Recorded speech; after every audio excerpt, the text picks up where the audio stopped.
Good afternoon, welcome. This is Jamb here. 2016 government pass question. Question number 6 says a major contentious issue confronting Nigerian federalism is dash. A major contentious issues confronting Nigerian federalism is dash. And when we talk of Nigerian federalism, we simply means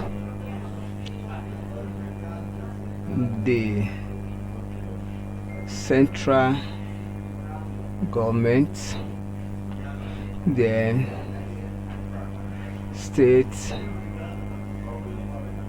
governments, and local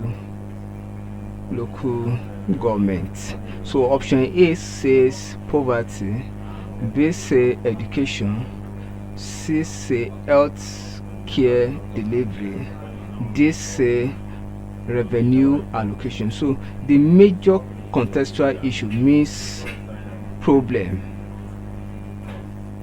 The major problem